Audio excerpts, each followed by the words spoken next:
Officer Daniel Reyes had brought his newly adopted German Shepherd, Echo, to the small town of Fairpoint to begin a quieter chapter of patrol life after years in the city. Echo had been a rescue herself, found blooded and half-conscious near a rural fight ring site. But under Daniel's calm hand and months of healing, she'd become something rare, focused, protective, almost unnaturally alert. And it was her intensity that first tipped him off that something wasn't right behind the old Barnett property on their morning patrol. The lot had long been vacant, grass chest-high in places, but Echo froze the moment they passed it, nose twitching, ears pricked. And then she darted toward the rusted fence, barking once, then digging wildly at the overgrown soil near a fallen oak stump, her front legs tearing at the dirt with frenzied precision. Daniel called to her, confused, then curious, as her paws began striking something solid, a sound different from root or rock. He knelt beside her, brushing the soil back with his hands until the corner of something metallic came into view. An old military-grade storage case, battered, locked tight, its surface marked with something that made Daniel's pulse spike. Government property tags. He radioed it in, and within hours, state authorities arrived. But when they pried the case open, what they found wasn't weapons or drugs, but something far stranger. Documents, photographs, maps, all sealed in vacuum packs dated over 30 years old and stamped with FBI clearance codes, along with a burned phone and a cassette labeled "Red Bridge Project Terminated." Within 24 hours, FBI field agents were on site, securing the area, questioning Daniel, and logging Echo's discovery with something close to reverence. Because whatever was in that case, they said, was tied to a black ops program disbanded in the late 80s, one that had never been declassified. And somehow, a dog who had never even been trained in detection had led them straight to it. Daniel wasn't told much after that, only that Echo's dig site had been flagged as federal priority and that his report was now considered part of a sealed investigation. But what stayed with him wasn't the case, or the officials. It was how Echo sat by that patch of dirt long after everyone had gone, staring into the trees like she knew more was buried, like she was waiting for something else to surface, because Echo wasn't just a survivor. She was a seeker. And whatever she'd uncovered in that forgotten lot wasn't just a box. It was a secret someone had tried to bury forever. The town of Fairpoint tried to move on once the FBI packed up their black vans and rolled out of the Barnett property, leaving behind nothing but cautioned silence and churned earth. But Daniel Reyes couldn't shake the feeling that something had been left unfinished, especially when Echo began pacing the backyard every night, sniffing the air, ears locked toward the tree line, like she was listening for something only she could hear. She wouldn't rest, refused to come inside until long after midnight, her eyes locked on a cluster of old maples near the edge of the property. So on the 5th night, Daniel followed her, letting her take the lead as she moved low through the brush with purpose, head swinging slightly until she stopped cold at a shallow rise in the ground and began to dig again, not frantically, but with a rhythmic persistence, like she'd done it 1,000 times before. This time, Daniel helped from the start, and within minutes his hand scraped against something wooden, rotted through at the edges, but clearly once a crate. He pulled at it slowly, prying it open. Inside were 6 old VHS tapes, wrapped in thick plastic, and an envelope sealed with faded red wax marked with a single letter, V. He brought it back to his cruiser, not knowing who to call this time, not wanting the feds descending again before he understood what Echo had led him to. And when he played the first tape alone in his living room, his skin went cold. Grainy footage from what looked like a remote lab facility, black and white at first, then color, dated 1987. A room full of men in suits standing around cages, monitoring vitals on screens, while a voice explained something about neurological imprinting, obedience triggers, and canine synaptic transfer programs.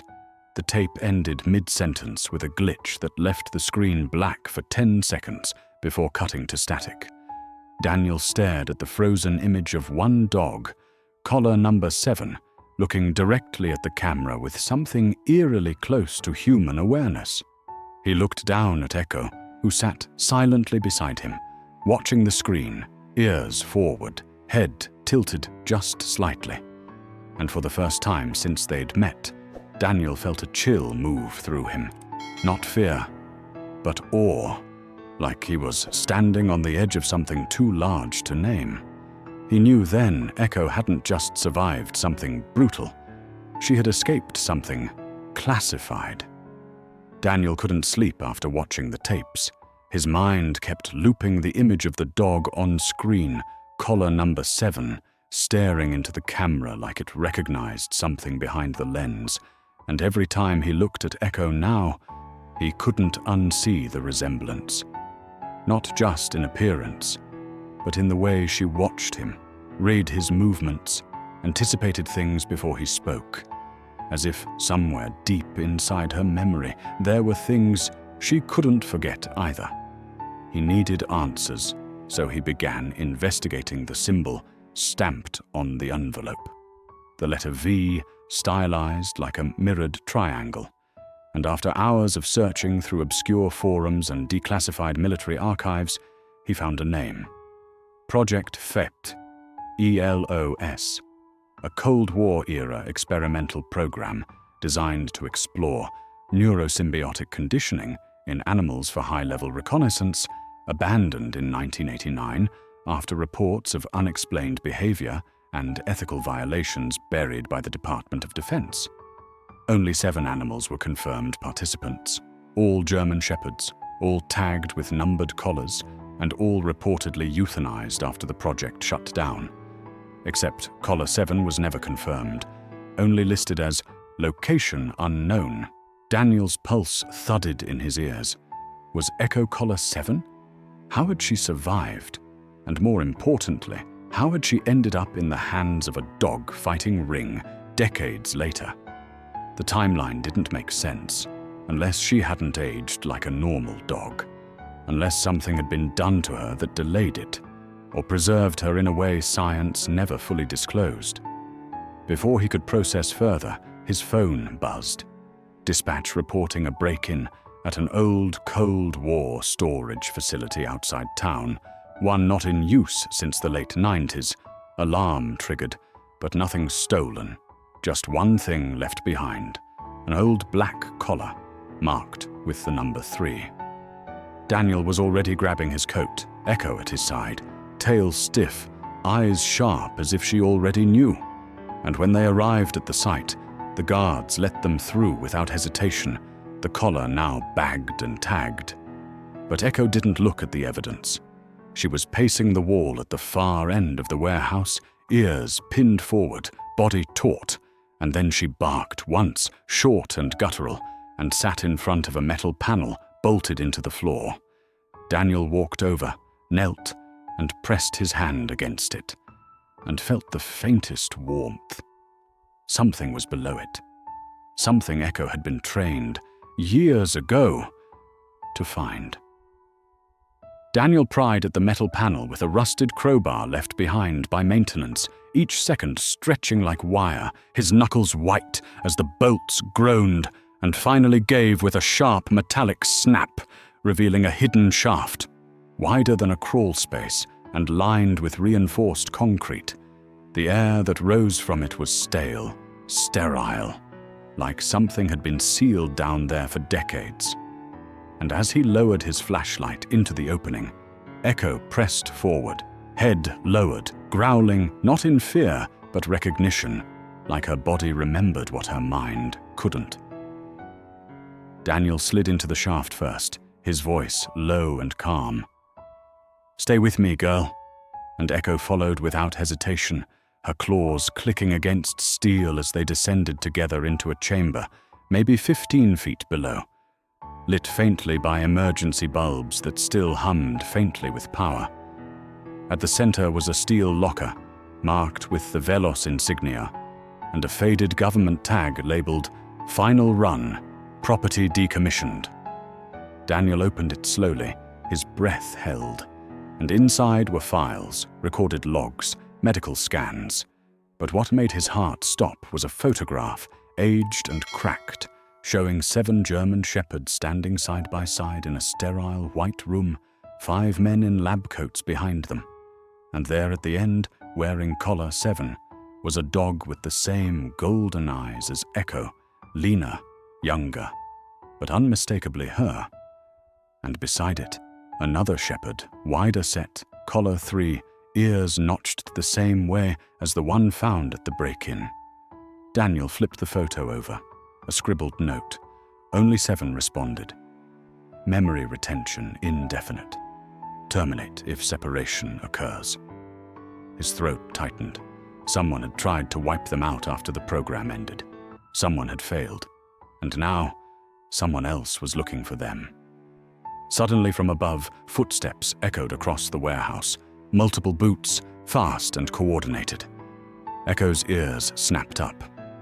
Daniel clicked off his flashlight and backed into the shadows, gun drawn, his heart pounding. Not just from fear, but because the people who once buried Echo's past were back. And this time, they weren't coming to cover up a program. They were coming to erase the last proof it ever existed. Daniel pressed his back against the concrete wall of the underground chamber, gun raised toward the shaft as Echo stood in front of him, her body low, ears locked forward, a deep growl building in her chest like a warning from some ancient place buried inside her DNA. And then the sound came, metal boots on steel, a faint hiss of a suppressed weapon being checked, someone above whispering, "We have movement." And Daniel didn't wait. He reached down, grabbed the black case of VELOS files and slung it over his shoulder, then tapped Echo once on the side. She turned immediately, taking a narrow side tunnel Daniel hadn't noticed before, almost as if she remembered it. And together they ran, silent and fast, through the passage that sloped upward toward an old hatch rusted at the seams. He shoved it open with everything he had, and they emerged in the woods behind the facility, barely 100 yards from where they'd parked. He shoved the files into the trunk, snatched his radio from the dash, and called it in. Officers down, unidentified armed breach at government facility, urgent backup. But the signal was jammed, nothing but static. Echo barked once, sharp and alert, as headlights appeared through the trees, not from a cruiser, but a matte black SUV, windows tinted deep, engine too quiet for civilian. Daniel threw the car into reverse and peeled out of the lot, gravel spraying behind them, as Echo stood braced in the passenger seat, watching the forest vanish in the rearview mirror. He didn't know where he was going, only that whatever was in the files was bigger than classified. It was buried because it changed everything, and someone was willing to kill Echo to make sure it stayed that way. At a motel off the highway hours later, he spread the documents across the bed, files on neurological augmentation, deep behavioral coding, canine cognition at levels approaching human intuition, and one final page, nearly illegible, marked Subject 7 Anomalies, detailing memory persistence beyond life expectancy, emotional bonding, beyond imprint conditioning, and a final line scrawled in different ink. 7 remembers what we erased. 7 knows the others. Daniel looked up at Echo, who sat by the door watching the hallway, body still, eyes alert. She wasn't just a dog. She was a living archive. And now the people who'd created her were coming to destroy the evidence she carried in her bones.